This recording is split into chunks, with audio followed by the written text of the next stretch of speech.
Hello students, आज हम पढ़ने वाले हैं चैप्टर नंबर 1 12th क्लास का पुष्पी पादपों में लैंगिक जनन, sexual reproduction in flowering plant. तो फ्लावरिंग प्लांट यानी पुष्पी पादप अपन किसको बोलते हैं? आवर्तबीजी पादपों को। आवर्तबीजी पादप एंजियोस्पर्म प्लांट, जिनके बीज के चारों तरफ आवरण पाया जाता है, सीड कवर होता है, वो आवर्तबीजी पादप होता है, एंजियोस्पर्म। और उनका जो लैंगिक अंग होता है यानी सेक्सुअल ऑर्गन होता है वो होता है फ्लावर, पुष्प। तो सबसे पहले हम एक पुष्प की संरचना कैसी होती है वो देखेंगे, यानी कि पुष्प की एलएस अनुदैर्घ्य काट, जिसमें पुष्प के सारे भाग हमें दिखाई देंगे, जैसा कि आप देख रहे हो।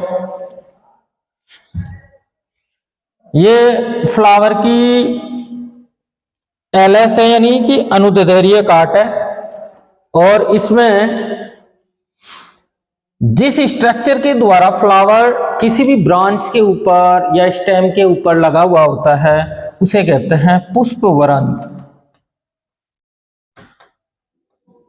यानी इसे कहेंगे स्टाल्क, जिसके द्वारा ये ब्रांच के ऊपर लगा हुआ होगा। और स्टाल्क का जस्ट ऊपर वाला भाग जो थोड़ा सा फूला हुआ होता है उसे कहते हैं पुष्पासन, थैलेमस। पुष्पासन, पुष्पासन वर्ड का मतलब होता है पुष्प का आसन, और आसन के ऊपर पूरा पुष्प स्थित होता है। ठीक है, यानी कि एक पुष्प में टोटल 4 पार्ट होते हैं, और वो 4 पार्ट कौन कौन से होते हैं उनकी बातें करते हैं अपन। सबसे पहला पार्ट होता है बाह्य दल पुंज,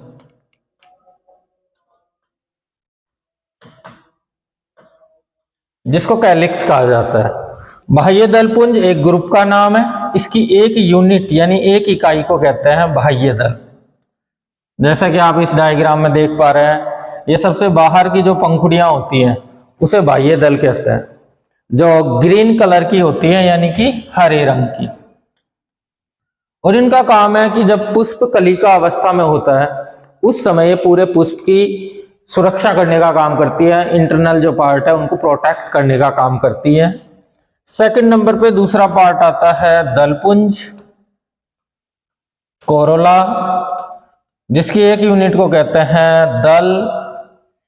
जो ग्रीन कलर मतलब कलरफुल पंखुड़ियां होती हैं, ये वाला पार्ट जो है ये है दल, जो अलग अलग प्लांट में अलग अलग कलर के होते हैं, पिंक, रेड और ऑरेंज कलर के, अलग अलग कलर के होते हैं। और दल का मोस्टली काम होता है कि परागण के लिए यानी पोलिनेशन के लिए इंसेक्ट्स को, कीटों को अपनी ओर आकर्षित करना। तो ये जो दोनों पार्ट हैं इनको कहा जाता है सहायक अंग, क्योंकि ये जनन में सहायता करते हैं। कैसे सहायता करते हैं? परागण में हेल्प करते हैं, पोलिनेशन में, यानी कि कीटों को अपनी ओर आकर्षित करेंगे तो वो परागकणों को एक फ्लावर से दूसरे फ्लावर पर लेके जाने का काम करेंगे। तो ये दोनों पार्ट जो हैं ये सहायक अंग कहलाते हैं। अब फ्लावर की जो मेन पार्ट है जो रिप्रोडक्शन में, प्रजनन में काम आते हैं, वो पार्ट पहला है पुमंग। पुमंग यानी कि नर जनन अंग, पुष्प का नर जनन अंग होता है। पुमंग एक ग्रुप का नाम है, इसकी एक यूनिट को कहते हैं पुंकेसर। एक यूनिट को क्या कहेंगे? पुंकेसर। जैसे इस डायग्राम में देखिए, ये पूरा एक पुंकेसर है, ठीक है। और इस पुंकेसर में 2 पार्ट मेन होते हैं। एक पार्ट तो है ये फिलामेंट यानी तंतु जैसी जो संरचना होती है, जिसे फिलामेंट या तंतु बोला जाता है, और ऊपर का जो पार्ट है उसे कहते हैं परागकोश। तो इसका मेन पार्ट परागकोश ही है, जिसको पोलन सेक कहते हैं या एंथर भी बोल सकते हैं, ठीक है। एंथर, जिसके अंदर पराग कण बनते हैं, जो सबसे मेन चीज होती है, जिसके अंदर नर युग्मक बनेंगे। तो एक पुंकेसर में मेन 2 पार्ट, एक तो तंतु, दूसरा परागकोश। चाहे तो हम एक पार्ट और बता सकते हैं इसका, योजी, कनेक्टिव। ठीक है। और चौथा पार्ट जो इसका होता है वो है जायांग। जायांग पुष्प का मादा जनन अंग होता है।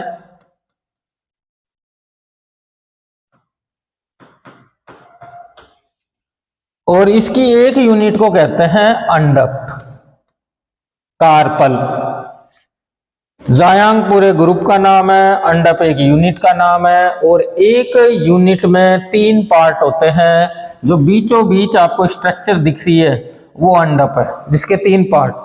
सबसे नीचे का बेसल पार्ट जो फूला हुआ है अंडाशय, फिर जो फिलामेंट तंतु नल की जैसा भाग दिख रहा है वर्तिका यानी स्टाइल, और सबसे ऊपर का जो पार्ट होता है वो है वर्तिकाग्र, स्टिग्मा। तो ऐसे एक अंडक में 3 पार्ट होते हैं, अंडाशय, वर्तिका, वर्तिकाग्र। और सबसे मेन भाग इसका भी अंडाशय है। अंडाशय के अंदर बीजांड प्रेजेंट होते हैं, ओव्यूल, और बीजांड से बीज बनेगा आफ्टर फर्टिलाइजेशन। निषेचन होने के बाद बीजांड बीज में कन्वर्ट हो जाता है और अंडाशय फल में कन्वर्ट हो जाता है। तो एक पुष्प की संरचना में मेन 4 पार्ट होते हैं जो बाहर से अंदर की ओर इस प्रकार से होते हैं। सबसे बाहर बाह्य दल, फिर पुमंग और फिर जायांग। तो इसमें जो मेन पार्ट है वो ये 2 हैं, जायांग और पुमंग। इनको कहते हैं आवश्यक अंग या जनन अंग, क्योंकि इनमें नर युग्मक और मादा युग्मक बनते हैं और वही लैंगिक जनन कंप्लीट करेंगे। उन्हीं के द्वारा बीज बनता है, उन्हीं के द्वारा फल बनता है। तो ये हमने एक पुष्प की स्ट्रक्चर देखी। अब इसके बाद में पुष्प के एक एक पार्ट के बारे में हम डिटेल से पढ़ेंगे कि भाई इसके जैसे सबसे मेन पार्ट था पुंकेसर, और पुंकेसर में जो मेन पार्ट होते हैं उनके बारे में देखते हैं। तो ये जो स्ट्रक्चर आप देख रहे हो ये स्पेशल पुंकेसर की है, ठीक है, जिसको स्टेमेन बोला जाता है। और इसकी स्ट्रक्चर में मैंने अभी बताया था कि जो नीचे का जो लंबा तंतु यानी कि ट्यूब लाइक स्ट्रक्चर होती है जिसको तंतु या फिलामेंट बोला जाता है, ये फिलामेंट है। और इसके ऊपर परागकोश यानी कि एंथर ये प्रेजेंट होता है, और इसके अंदर बनते हैं, अंदर की साइड में बनेंगे खूब सारे पराग कण, बहुत सारे पराग कण बने हुए होते हैं, ठीक है। मैं थोड़ा जूम कर देता हूं इसको, क्योंकि अब हम पराग कोश की अनुप्रस्थ काट देखने वाले हैं। पराग कोश की अनुप्रस्थ काट कैसे, जैसे ये पराग कोश है, इसको हम ऐसे काटेंगे इस प्रकार से, ये इसकी अनुप्रस्थ काट हो जाएगी यानी टीएस, ट्रांसवर्स सेक्शन। और इसको काटेंगे तो फिर ये किस टाइप की दिखेगी, ये जो डायग्राम देख रहे हो ये इसकी अनुप्रस्थ काट का डायग्राम है। तो परागकोश को जब अनुप्रस्थ काटा जाता है तो उसमें 2 पालियां दिखाई देती हैं, एक पाली यहां से यहां तक, एक पाली यहां से यहां तक, यानी लोब। तो इसमें कितनी पालियां हुई, 2 पालियां। तो इसे कहते हैं द्विपालित यानी बाइलोब्ड। 2 लोब है, बाइलोब्ड, बाई यानी 2, लोब्ड यानी इसमें 2 लोब प्रेजेंट होते हैं। और यहां पर कनेक्टिव यानी योजी प्रेजेंट होता है, जो दोनों लोब्स को कनेक्ट करके रखता है, जोड़ के रखता है। ओके, अब आप देख पा रहे हो कि एक लोब में यानी एक पाली में 2 चैम्बर दिख रहे हैं, 2 कोष्ठ दिख रहे हैं। एक पाली में 2 कोष्ठ, तो 2 पाली में टोटल कितने कोष्ठ हो गए, 4। यानी कि 4 चैम्बर एक एंथर के अंदर प्रेजेंट होते हैं। एक परागकोश में 4 कोष्ठ प्रेजेंट होते हैं, और इस एक कोष्ठ को कहते हैं लघु बीजाणुधानी। लघु बीजाणुधानी धानी का मतलब होता है धारण करने वाली, और किसको धारण करेगी? लघु बीजाणुओं को। लघु का मतलब छोटे, बीजाणु यानी बीज जैसी संरचना। लघु बीजाणुओं को धारण करने वाली संरचना को कहते हैं लघु बीजाणु धानी। ठीक है, इंग्लिश में बोले तो इसको बोलेंगे माइक्रोस्पोरेंजिया। माइक्रो यानी स्मॉल, छोटे, स्पोरेंजिया मतलब स्पोर्स को रखने वाली। तो माइक्रोस्पोरेंजिया इसको बोला जाता है, स्पोरेंजिया या रेंजियम भी बोल सकते हैं। तो एक एंथर में टोटल 4 लघु बीजाणु धानी, जिसको माइक्रोस्पोरेंजिया बोलते हैं, टोटल 4 होती हैं, जिसमें खूब सारे क्या बनते हैं? परागकण यानी पोलन ग्रेन। और पोलन ग्रेन को ही लघु बीजाणु कहा जाता है, यानी कि माइक्रोस्पोर। पोलन ग्रेन, लघु बीजाणु एक ही बात है, और ये बनते हैं लघु बीजाणु धानी के अंदर। ठीक है, तो ये तो हमने देखी परागकोश की अनुप्रस्थ काट, जिसमें 2 पालियां होती हैं। दोनों पालियां योजी के द्वारा जुड़ी हुई होती हैं। एक पाली के अंदर 2 कोष्ठ यानी कि 2 लघु बीजाणु धानियां होती हैं। तो टोटल लघु बीजाणु धानियां कितनी हो गई? 4। और लघु बीजाणु धानी के अंदर छोटे छोटे लघु बीजाणु यानी कि परागकण बनते हैं। ठीक है, तो एक लघु बीजाणु धानी की कंप्लीट स्ट्रक्चर कैसी होती है, इसमें कौन कौन से पार्ट पाए जाते हैं, अब हम उसके बारे में बात कर लेते हैं कि एक लघु बीजाणु धानी कौन कौन से पार्ट रखती है। तो लघु बीजाणु धानी में 2 मेन पार्ट होते हैं। कौन कौन से 2 मेन पार्ट होते हैं उनकी बात करेंगे अब। तो पहला पार्ट होता है परागकोश भित्ति। लघु बीजाणु धानी का पहला पार्ट है परागकोश भित्ति, यानी कि लघु बीजाणु धानी के चारों ओर की भित्ति, चारों ओर की लेयर। ठीक है, और ये भित्ति 4 परतों से मिलकर के बनती है। टोटल 4 परतें इसमें प्रेजेंट होती हैं, बाहर से अंदर की ओर। जैसा कि आप डायग्राम में देख पा रहे हो, सबसे बाहर की जो लेयर है उसको बोलते हैं अंतस्त्वचा। अंतस्त्वचा बोलते हैं। ठीक है, जिसको एपिडर्मिस बोला जाता है।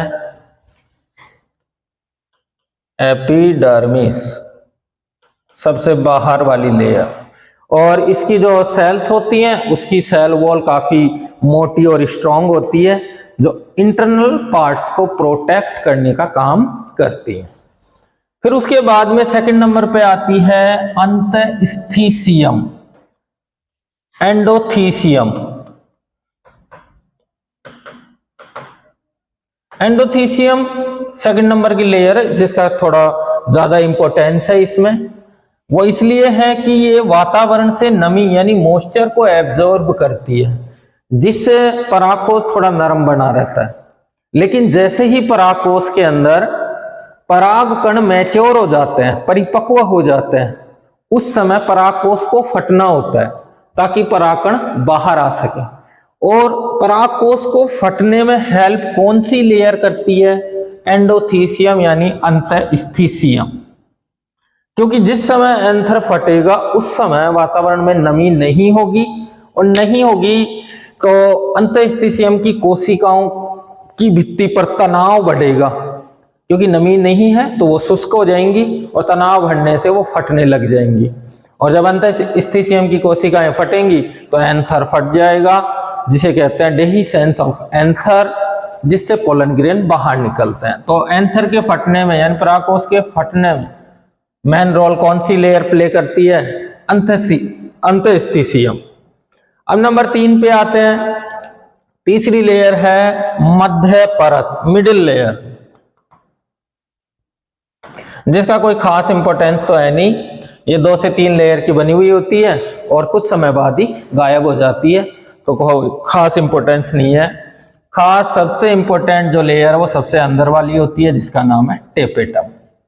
ठीक है, टेपेटम ये इंग्लिश वर्ड है, अगर हिंदी में हम बात करें तो इसको कहते हैं पोषूतक। सबसे अंदर वाली परत, पोषूतक, पोषण देने वाला उत्तक। तो टेपिटम की सेल्स का सबसे मेन काम है कि जो लघु बीजाणुधानी के अंदर जो सेल्स हैं, और वो सेल्स कौन सी होती हैं? लघु बीजाणुजन कोशिकाएं, यानी कि इसके अंदर जो सेल्स हैं उनका नाम है लघु बीजाणुजन कोशिकाएं। इंग्लिश में बोले तो माइक्रोस्पोरोजिनस सेल।